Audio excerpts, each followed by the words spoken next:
Oh, sorry. Can someone share my screen for me? Hello, everyone. Thank you for your time. My name is Margaret Limbu, but people also call me Maggie, and I am a creative art worker slash graphic designer. So, next slide, please. So, who do I work for, and what do I do? I am a midweight graphic designer with over 8 years of experience, and I'm currently working in London as a creative art worker for a publishing company called Little Brown Book Group. And this publishing house falls under the parent company called Hachette UK. And in my current role, I work quite closely with the design, the production, and editorial teams. I prepare a lot of artwork, designs, and assets, preparing files for print and circulation. I will adjust the design and finishes as per needed. I make sure all the files and artwork not only meets print standards, but they're also accurate, consistent, and they follow specific styles and guidelines. Because I work in publishing, we print hundreds and thousands of books, so a lot of accuracy is needed. Because if you have an error, we have to, you know, pulp the books. That means we have to destroy and recycle the books and print again. So it's a lot of materials being used. So we have to be very accurate in our work. And also, I also manage multiple projects within my role, and I keep on top of the company priorities as needed. So next slide, please, Kisam. So here's just a few examples of the book we've published from my company. I think you might recognize a few of these. I think you might know Twilight, Twilight the book. So yeah, my creative director actually worked on this cover maybe 20 years ago. So it's still around. You can still recognize the book cover until this day.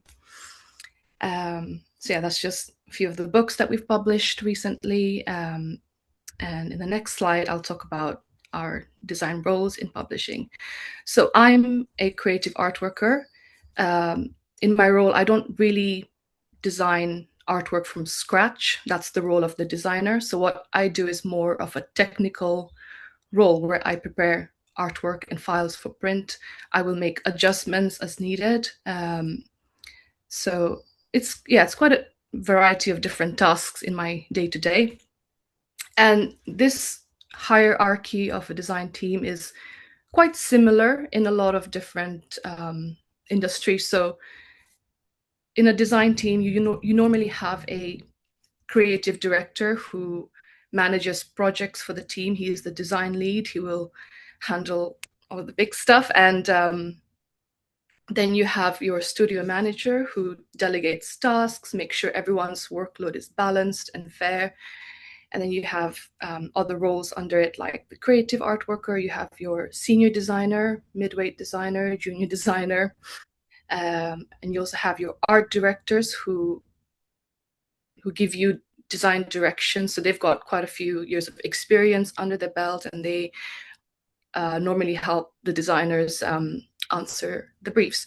So this kind of structure is quite common in many different design teams in industries like marketing. You have design agencies. Even different companies have their own design teams, and they usually follow the same structure. So there's quite a few roles within design usually. And also on top of that, you have freelance designers and illustrators. So these are creatives who will produce artwork on a commission basis for designers to use in their work. So in the next slide, I'll talk about how I got into design and a little bit about my background and myself. So I'm currently living in Ashford in Kent, but I grew up in Kathmandu, Nepal, where I attended school up to year 10. I also did my SLCs there. And then in 2010, I came here to the UK with my family, and we settled down in Ashford. And here is where I attended Tower School in sixth form. The thing is, when I first arrived, I wanted to do A levels because I did my SLC in Nepal, but they told me that because they told me that my SLC qualification from Nepal was not recognized for A level entry, so I had to do my GCSE year here. So I kind of felt like I was repeating myself, but you know, it's all for a good cause. After my A levels, I did a bachelor's degree in graphic design at the Canterbury Christchurch University. Same like Sony, but my campus was in Broadstairs, so it was not based in Canterbury. So yeah, after I graduated in 2016, I was able to build a portfolio in my course, and like I did struggle for a few months because you know it's quite a competitive role. I landed my first job as a social media content creator, where I was creating digital graphics for people to display on social media and online content. After that, I got into a company called Smith's Medical, where I was a labeling designer. So I was preparing information manuals. You know, in those medical equipments, you have a huge instruction sheets. So I was creating those kind of materials, and it was, to be honest, it was quite boring because there was no color. I didn't have any creative freedom, so I felt like I needed something more, you know, somewhere I could express myself creatively. So I found a role in Folkestone, and it was for a company called Big Jigs Toys. So in this role, I was able to design toys and puzzles for children. I did a lot of artwork and illustration, a lot of packaging design, and it was such a satisfying feeling seeing my artwork in the shops where I can see, you know, like, oh, I did this artwork, and it was quite a full circle moment for me. So I was in this job for about 4 or 5 years, and then I started looking into other industries. Where can I do more design work? And then I ended up in publishing, which is where I am today. So I've been at this role for 3 years, and I really, really enjoy it. So this is the kind of stuff that I really enjoyed doing since I was a young child. So why have I got into design? Ever since I was a child, I was very interested in art and drawing, but I did not know I could make a career from it until a teacher in school told me that you can do graphic design. It is possible. Like I think a lot of people are not sure what graphic design is as well. So it's a way of using typography, visuals, photography, art to visually communicate. You answer briefs. It's all about visual communications. And to be honest, when I told my parents I wanted to study graphic design in university, they were kind of against it because they had no idea what it was about. They were a bit worried for my future. They didn't know they weren't sure if I could make a career from it, but I stuck to my guns and I insisted that I would like to study graphic design because this is what fulfills me. This is what I love doing. So I'm glad I'm glad I went to study graphic design and ended up where I am today. And also, I've been working over 8 years now, 8, 9 years now, and I've noticed that there's a lack of diversity in creative fields. Like in my university course, I was just one of 2 Asian students in my entire university course of graphic design. And even in my career, I've joined different teams, I've joined different companies, different industries, and often I was the only Asian in the design team, let alone the only Nepalese person. So I think I started thinking about how to raise awareness on creative careers within the Nepalese communities. So I'm really glad to be here today and talk about it a bit more. So if this sounds interesting to you, I can talk about the career progressions in the next slide. So I think what you need is just a GCSE, preferably in English and Maths, grade C and higher. If you're thinking of applying to uni, you will need BBC grades in A levels. And courses you can take, subjects you can take for A levels, you can do design technology. That's what I did personally. I did design technology in product design, and I also did a course in photography. I did a BTech in interactive media, so it's about digital designing and kind of animation. So that's what I did personally. But I also did A levels in English, language and literature. And as long as you can have 112 UCAS points, then I think you're more than welcome to apply to university. So in the case that you don't have the points required, you can also do an undergraduate graphic design course with a foundation year. So instead of your normal 3 years, you will be doing 4 years, where your first year is a foundation course, which will give you the boost you need to do your 3-year undergraduate. And if you're applying to universities, you will need a creative portfolio just to show your work and your thinking and the kind of design you can do, to show your skills. And then there will also be an interview. There's no entrance exams. It's purely coursework based. So for university, in the next slide, I will explain the UCAS application. So I think you need to register to, this was a long time ago, so I'm trying to think how I did this. So you will need to register to UCAS, and you will need to have any qualification that you have that includes pending A levels, BTECs, or foundation diplomas would be useful. You will also need a reference from a teacher or a tutor. So I was able to get one from my design tech teacher. He was very supportive, and I'll always think of him fondly. Like, he was very enthusiastic about me applying to university.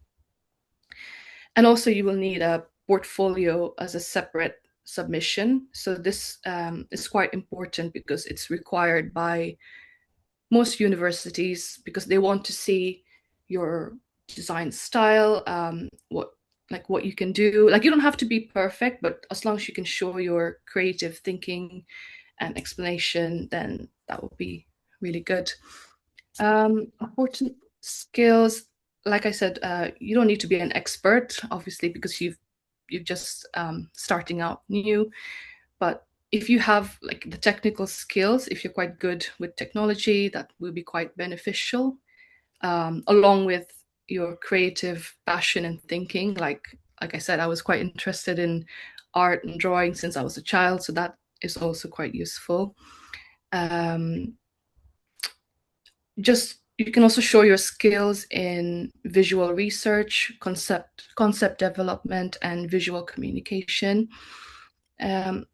It's also good to demonstrate your problem-solving skills and conceptual thinking by showing your reasonings behind your ideas, your projects, and design problems.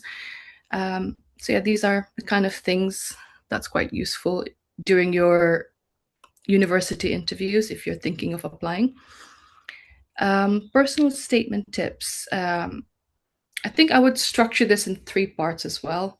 So the first thing I would talk about is why you want to study the course. So you want to explain your passion and specific areas of interest, like typography, branding, motion graphics. All of these fall under graphic design. It's just choosing your specific area of interest. And also you can mention how your qualifications have prepared you. So you can talk about your relevant A levels or BTech courses. And also you can connect skills from other subjects like business for branding, English for copywriting. So all these skills are quite transferable. You don't have to study just design technology. You can use skills from other subjects as well.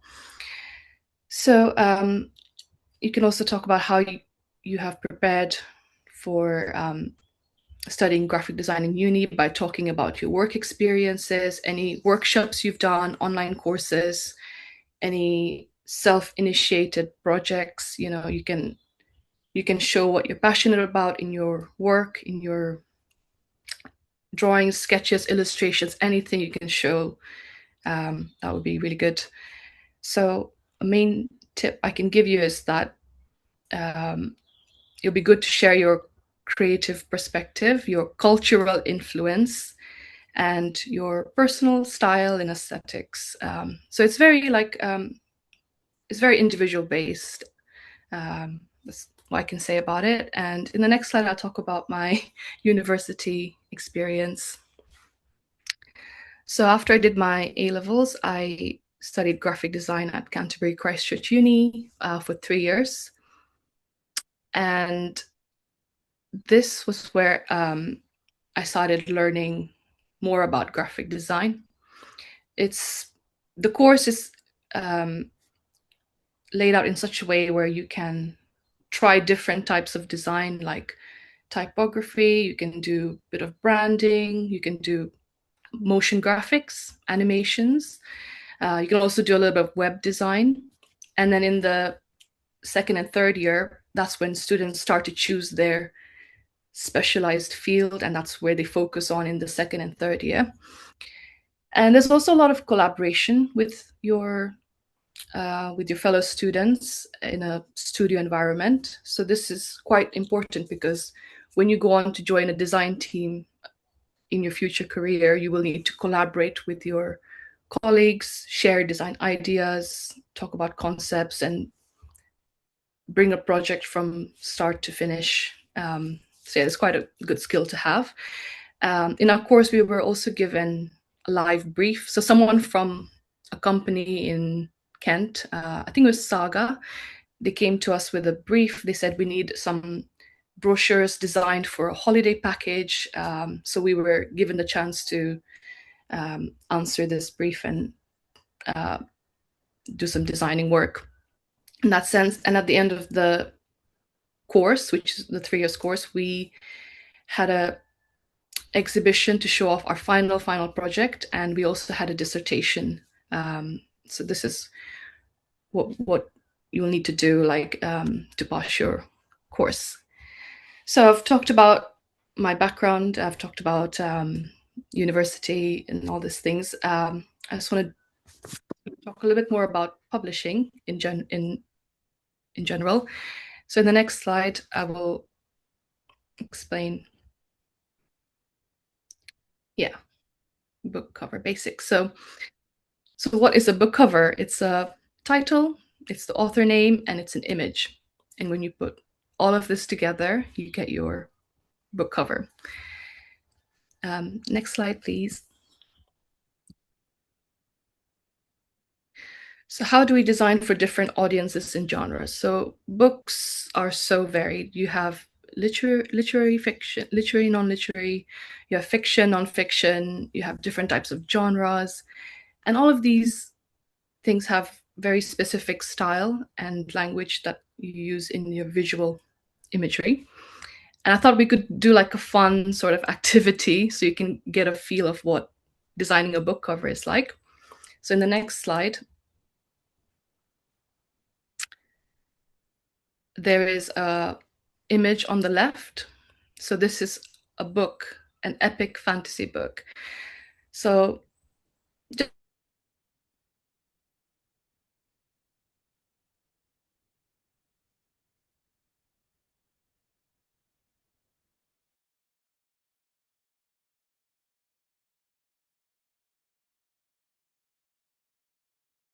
just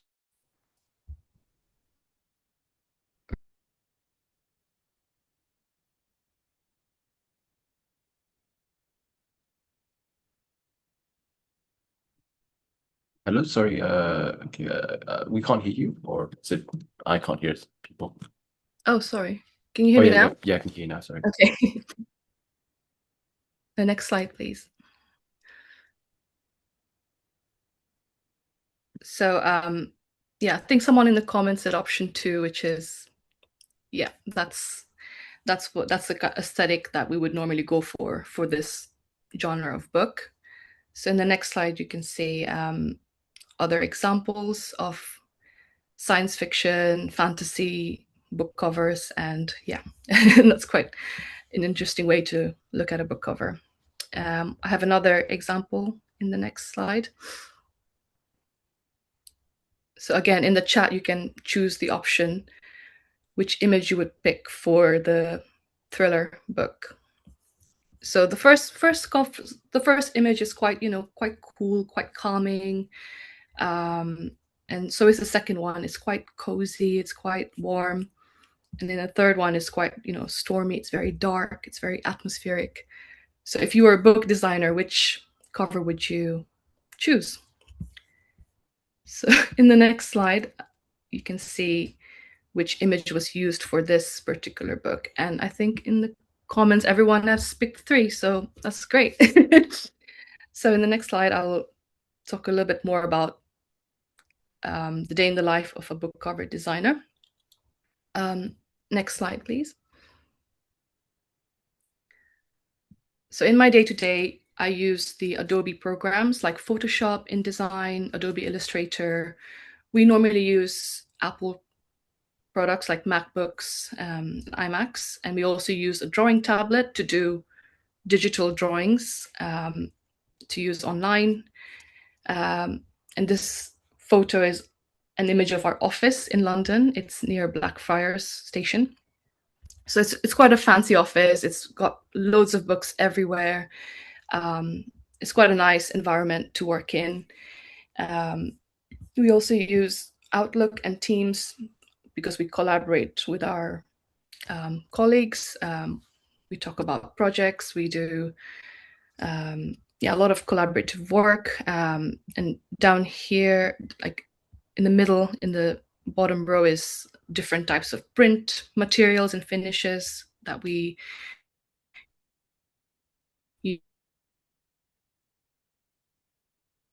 use on a day-to-day basis, like how can and on the right you can see an example of the book cover. So this will go through many rounds of approval, different approval stages from editors, and they will mark up the copy, make sure everything's correct, and then once it has the final approval, that's when it gets sent to print. And that's where I come in. That's where I will make sure the file is set up for printing. So yeah, it's quite a fun job. I really do enjoy it.